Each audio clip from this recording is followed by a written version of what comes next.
Morning all, Stephen here, aka Biggles Brewery. Different kind of brew, just a black coffee, as it is about 7:30 this morning. Today I'm doing a Red X double IPA. 0.8 calcium chloride, 4.3 of Epsom salts, 7.4 of gypsum. All of those in, rinse the cup out.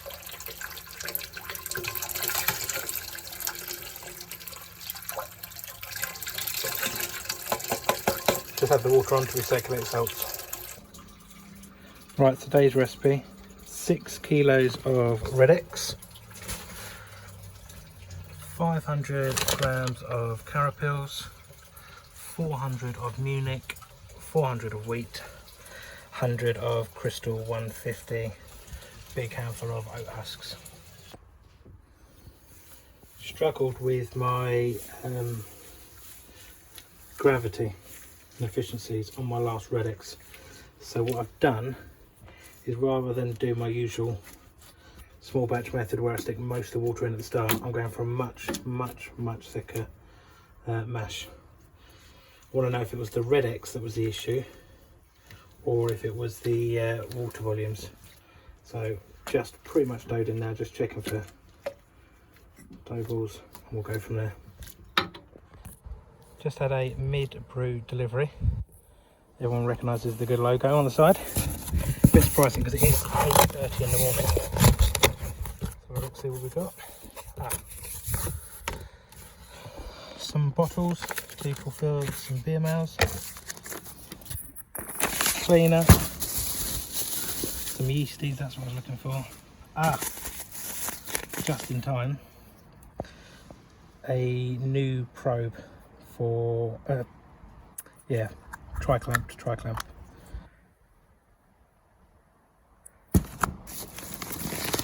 Some malts to replace those that I've got. Some proper starter, because I'm, as you all know, lazy. So I'll look see what yeasties we got.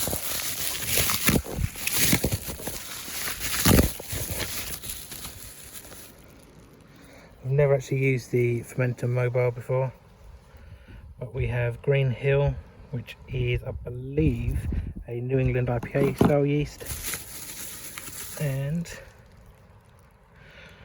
American Dream. Hadn't used them, thought I'd give them a bash. So it was like, oh, more placement. Chocolate malt, biscuit malt, Golden Naked, extra dark,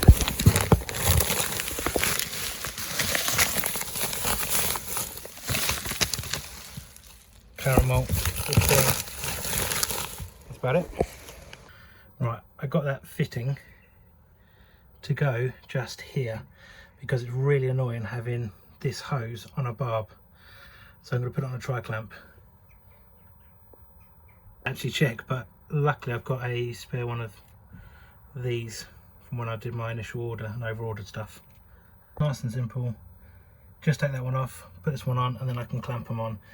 And it just means I'm not having to pull the hose off every time. Box of seals. Right at the top. Perfect. I like to keep replacements for everything. Grandfather Conicals and the blue ones, and spare gas posts, liquid posts, party kegs, just in case. And there we go, all changed. This little piece here is about £33, I think, from Malt Miller. Is it essential? No. Will it make my life a little bit easier on brew days when disconnecting the counterflow? Yes. So it is what it is with the Brew Tool stuff. This does work perfectly fine, and I've used it for 20 odd brews. It's more just about ease of life. And now we just started the mash after the 15-minute mash rest. Mash is at 5.8, just put lactic acid in now. Now we're at 5.2, perfect for me. About 20 minutes into the mash now. Giving it a quick stir. Just make sure there's no dough balls. Really, really, really improve the efficiency. Lovely colour on it. Not essential, but I've just checked the pH again. We're at 5.3. Flicking between 5.2 and 5.3, so happy with that.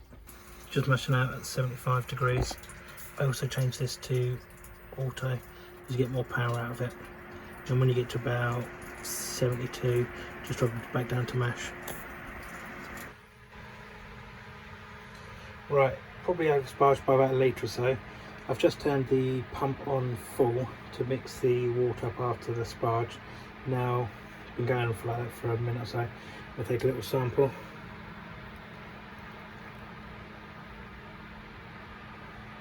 I'm going to check the gravity.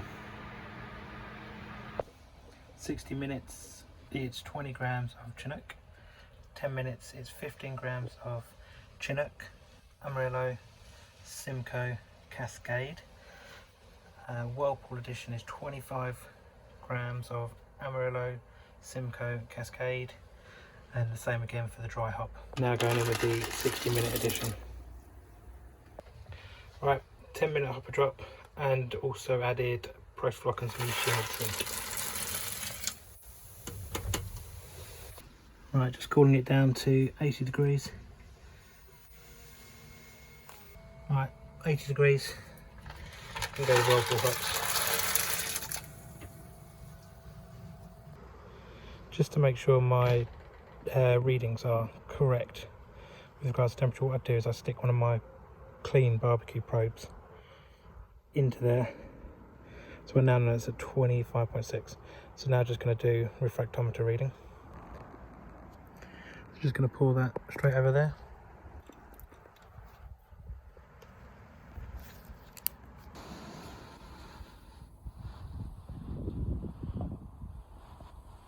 Right, you can see that's just over 13 bricks. Right, I'm going to put some Kvike in this. I wasn't going to, I was going to use US-05 and let it ferment out slowly. But a bit pissed off at the moment with this Red X malt. It's the second brew in a week that I've just been miles and miles and miles away from my numbers.